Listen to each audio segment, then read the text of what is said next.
सभी मित्रों को जय जय सिया राम। प्रभु श्री राम की कृपा हमारे सभी मित्रों पर बनी रहे, यही हमारी मंगल कामना है। कबीर दास जी और बादशाह सिकंदर लोदी की कहानी। जब कबीर दास को काफी प्रसिद्धि मिल गई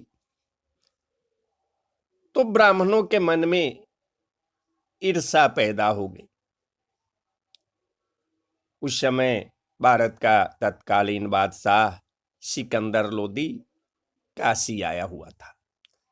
भक्ति विमुख ब्राह्मणों ने श्री कबीर दास जी की माता को भी अपने पक्ष में कर लिया और सब लोग एक जगह इकट्ठे होकर सिकंदर लोदी के दरबार में गए।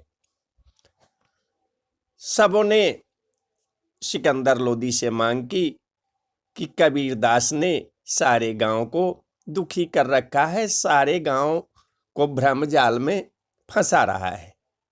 मुसलमान होकर हिंदू बाबा जी बन गया है और किसी धर्म को न मानकर ये ढोंग फैलाता हुआ घूमता है। बादशाह सिकंदर लोदी ने तुरंत आज्ञा दे दी कि उसे अभी पकड़कर मेरे पास ले आओ, मैं उसे देखूंगा कि वह कैसा मक्कार है। बादशाह की आज्ञा पाकर सिपाही लोग श्री कबीर दास जी को ले गए और बादशाह के सामने खड़ा कर दिया। तब कोई काजी ने कबीर दास जी से कहा कि ये बादशाह सलामत है, इन्हें सलाम करो। तो कबीर दास जी ने उत्तर दिया कि हम श्री राम के अतिरिक्त दूसरे किसी को सलाम करना जानते ही नहीं है। श्री कबीर दास की बातें सुनकर बादशाह ने इन्हें लोहे की जंजीर से बांधकर गंगा जी की धारा में डुबा दिया, परंतु कबीर दास जी जीवित ही रहे। लोहे की जंजीरें न जाने कहाँ गई, ये गंगा जी से की धार से निकलकर तट पर खड़े हो गए। इसके पश्चात सिकंदर लोदी की आज्ञा से बहुत सी लकड़ियों में इन्हें दबाकर आग लगा दी गई।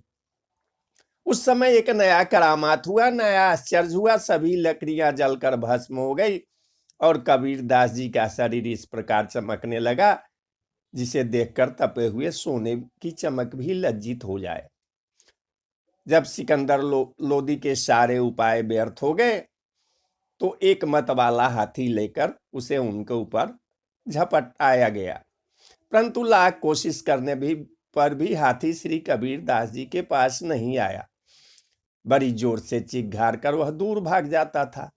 इनके समीप में हाथी न आने का कारण यह था कि स्वयं श्री राम जी सिंह का रूप धारण करके श्री कबीर दास जी के आगे बैठे थे।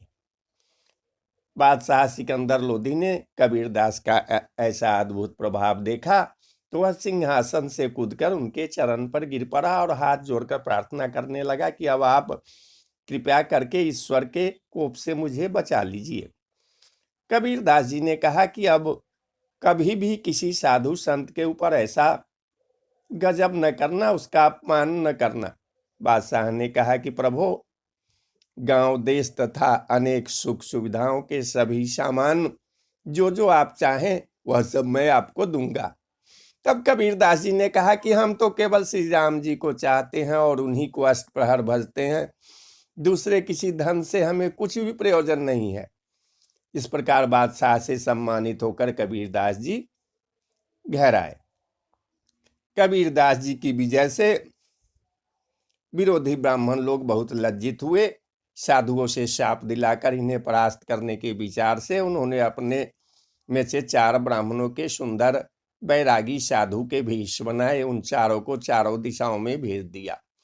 वे लोग दूर दूर तक गांव में साधु के स्थानों और नामों को पूछ पूछ कर सब जगह न्योता दे आए कि कबीर दास जी के यहाँ अमुक डेट को भंडारा है, वस्त्र और दक्षिणा का भी प्रबंध है, इसलिए आप भी पधारे। भंडारा सुनकर अनगिनत साधु संत श्री कबीर दास जी के यहाँ आए। तब कबीर दास जी घर से दूर जाकर कहीं छिप गए। अपने भक्त की प्रतिष्ठा रखने के लिए भगवान श्री राम ने स्वयं कबीरदास जी का रूप धारण करके आ गए और भंडारे का प्रबंध करने लगे। बड़ी बड़ी पंक्तें बैठ गई। अब कबीरदास जी भी आकर इन्हीं में मिल गए। भगवान ने खिला पिला कर और दान सम्मान से सभी साधु संतों को तथा श्री कबीरदास जी को भी अच्छी प्रकार से प्रसन्न किया। तो बोलिए जय जय सिया राम, जय सिया राम।